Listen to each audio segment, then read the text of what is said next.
বন্ধুরা, ভারত রাশিয়ার সঙ্গে অনেক বড় একটা মেগা ডিল করতে চলেছে। আর এই ডিলের পর ভারতের হাতে রাশিয়ার সব থেকে খতরনাক হাতিয়ার আসতে চলেছে। সেই সঙ্গে ভারত এই হাতিয়ারের মাধ্যমে চীনে প্রলয় সৃষ্টি করতে চলেছে। এই সমস্ত কথা আমরা জানবো, শেষ অবধি সঙ্গে থাকুন। বন্ধুরা, ভারত সরকার নিজের 3 সেনার শক্তি বাড়াতে নিযুক্ত রয়েছে।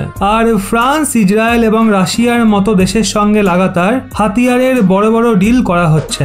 সদ্যই রাশিয়ার বিদেশমন্ত্রী সার্গেই লাভারভ ভারত যাত্রা এসেছিলেন। আর এই যাত্রার পর ভারত এবং রাশিয়ার সম্পর্ক অনেক গভীর হয়ে গেছে। আর রাশিয়ার রাষ্ট্রপতি ভ্লাদিমির পুতিন ঘোষণা করে দিয়েছে যে ভারত আমাদের কাছে যে কোনো রকম সাহায্য চাইলে আমরা সেই সাহায্য পূরণ করার জন্য সবসময় তৈরি থাকব। বন্ধুরা, আপনারা জানেনই গত কিছু বছর ধরে যখন এলএসিতে ভারত এবং চীনের মধ্যে বিবাদ ক্রমশ জটিল হয়ে যাচ্ছিল আর হাজারো সংখ্যায় দুই দেশই সেনা মোতায়েন বাড়িয়ে দিয়েছিল। সেই সঙ্গে বড় বড় ফাইটার জেট, ট্যাঙ্ক দুই দেশই নিজের নিজের সীমায় মোতায়েন করে দিয়েছিল। এমনকি চীনের তো H-20 স্টেলথ বোম্বার আর H-6 স্ট্র্যাটেজিক বোম্বার সীমাতে চক্কর দেওয়া শুরু করে দিয়েছিল। আর চীনের এই বোম্বারের কারণেই ভারতের ওপর বিপদ ঘনিয়ে আসে। ওই সময়ও ভারতের কাছে কোনো লম্বা দূরত্বে আঘাত হানতে পারা বোম্বার ছিল না, আর এখনো নেই। সেই সঙ্গে কিছু চিন্তা ভাবনা করে ভারত রাশিয়ার সঙ্গে একটা বড় মেগাডিল করার প্রস্তুতি শুরু করে দিয়েছে। আগে হ্যাঁ বন্ধুরা, বলা হচ্ছে ভারত রাশিয়ার সঙ্গে Tu-160 বোম্বারের একটা মেগা ডিল করতে পারে। আর এই বোম্বারের শক্তির কথা বললে, এই বোম্বার 2220 কিলোমিটার প্রতি ঘন্টার টপ স্পিডে উঠতে পারে। সেই সঙ্গে এই বোম্বার 1,10,000 কিলো পর্যন্ত ম্যাক্সিমাম ভার বহন করে উড়তে সক্ষম।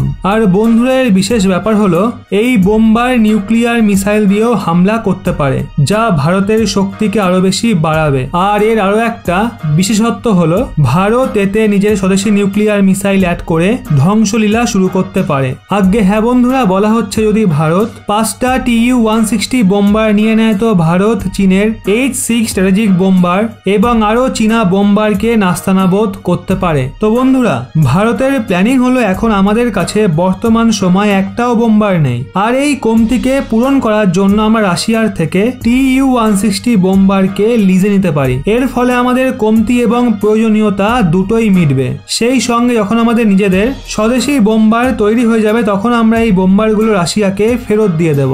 এখন আপাতত 2 ফ্রন্ট ওয়ারকে মাথায় রেখে আমরা এই বোম্বারের সহায়তায় চীন এবং পাকিস্তানকে একসঙ্গে কড়া টক্কর দিতে পারবো।